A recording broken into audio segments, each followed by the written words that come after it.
தமிழே வணக்கம். அனைவருக்கும் வணக்கம். என் பெயர் தவ செந்தமிழாதவன்.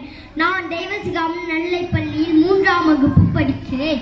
நான் எல்லாம் வள்ளுவனை நகலெடுக்கும் நகலெல்லாம் கம்பனது புகழ் விரிக்கும் ஏதெல்லாம் இளங்கோவின் நகல் பதிக்கும் எழுத்தெல்லாம் பாரதியை படம் பிடிக்கும் 8 திக்கும் தமிழின் புகழ் மணக்கும் தமிழை நினைத்தாலே நாவினில் தேடி நிற்கும் தமிழில் மயங்கி அவையோரை வணங்கி பேசப் போகிறேன் என் தலைப்பில் இறங்கி.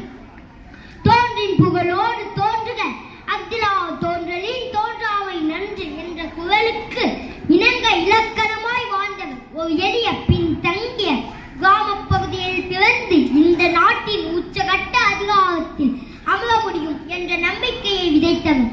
கனவு எனும் சாதாரண ஒரு வார்த்தையை இளைஞர்கள் நெஞ்சில் நங்கூரம் போல பாய்ச்சியவர்.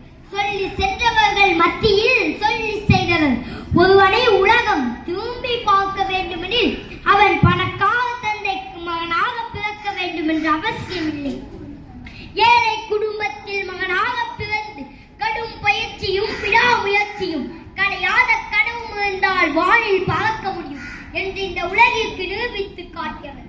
தன்னை முழுமையாக அர்ப்பணித்து திருமணம் கூட செய்து கொள்ளாமல் தன் கனவிற்காகவும் தன் நாட்டிற்காகவும் இன்று வரை இளைஞர்கள் நெஞ்சில் கனவு நாயகனாகவும் கதாநாயகனாகவும் வாழ்ந்து கொண்டிருக்கிறாரே உல் பக்கீர் ஜைனுலாபுதீன் அப்துல் கலாம் ஐயாவை பற்றி பேச வந்துள்ளேன். கனவு என்பது தூங்கும் போது காண்பது இல்லை, உங்களை தூங்க விடாமல் செய்வதே கனவு. வானத்தை பாருங்கள், நீங்கள் தனியாக இல்லை, முழு பிரபஞ்சமும் நமக்கு நட்பாக இருக்கிறது.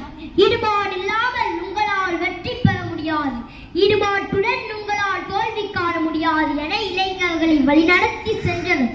யாதும் ஊரே யாவரும் கேலி என்ற ஒற்றை வார்த்தை அமெரிக்காவின் ஒரு முக்கிய கூட்டத்தில் கூறி ஒட்டுமொத்த அரங்கத்தையே கைத்தட்டல்களால் அதிர வைத்த ஒரு தமிழர்.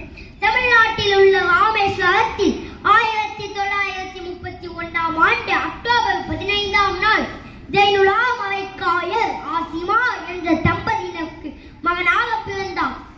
1963 இந்திய விண்வெளி ஆராய்ச்சி கழகத்தில் சேர்ந்த கலாம் அவர்கள் SID-3 திட்ட இயக்குநராக பணியாற்றினார். அதன் மூலம் 1980இல் ரோகிணி என்ற செயற்கைக்கோளை உருவாக்கி அதை விண்ணில் ஏவி பூமியை வெற்றிகரமாக சுற்றி வர செய்தார். கால் ஊனமுற்ற இளம்பிள்ளை வாதத்தினால் துன்பப்படுபவர்களுக்கு மிக லேசான காலிபர் என்ற செயற்கை கால்களை உருவாக்கினார். திரிசூல், பிருத்வி, ஆகாஷ், நாக் மற்றும் அக்னி என்ற ஏவுகணைகளை விண்ணில் செலுத்தியவர். ஆனானப்பட்ட அமெரிக்காவிற்கே ஒரு ராக்கெட்டை தயாரித்து அதை விண்ணில் செலுத்த 10 ஆண்டுகள் தேவைப்பட்ட நிலையில் 7 ஆண்டுகளில் தயாரித்து காட்டினார் கலாம் ஐயா அவர்கள். அணுகுண்டு சோதனை நடத்தி வல்லரசு நாடுகளுக்கு சவால் விட்டவர். இன்று உலக அரங்கில் இந்தியா தலை நிமிர்ந்து நிற்க காரணமானவர். பாரத நாட்டுக்கு ஆற்றிய தொண்டுகளுக்காக ஒன்றிய அரசு இவருக்கு பாரத ரத்னா விருதினை வழங்கியுள்ளது. 23 பல்கலைக்கழகங்கள் இவருக்கு டாக்டர் ஆஃப் சயின்ஸ் பட்டத்தையும் ஆரியப்பட்டா விருது, நேரு விருது என பல பட்டங்களை பெற்றுள்ளார். நேரு பல்கலைக்கழகம் இவருக்கு டாக்டர் ஆஃப் பிலாசபி என்ற பட்டத்தையும், விஸ்வபாரதி பல்கலைக்கழகம் இவருக்கு தேசிகோத்தமா என்ற பட்டத்தையும் வழங்கியுள்ளது. மதிநுட்பம் என்பது அறிவால் வருவது, எளிமை பண்பால் வருவது, கல்வியால் அறிவு வளர வேண்டும். மதிநுட்பம் டாக்டர் அப்துல் கலாமை 11வது குடியரசுத் தலைவராக்கியது.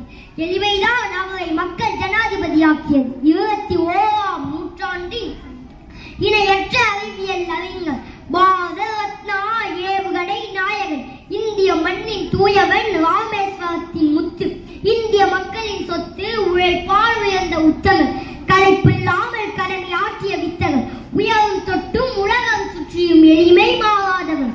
இவரை போல் இந்த உலகில் வேறு எவரும் இல்லை. பாரத தாயின் தம புதல்வர், ஏழையாய் பிறந்தவர், களத்தில் சிறந்தவர், விண்கலத்தின் நாயகர், குடியரசை ஆண்டவர், எளிமையாய் வாழ்ந்தவர், உலகம் உள்ள நாள் வரைக்கும் கலாம் ஐயாவின் புகழ் மணக்கும்.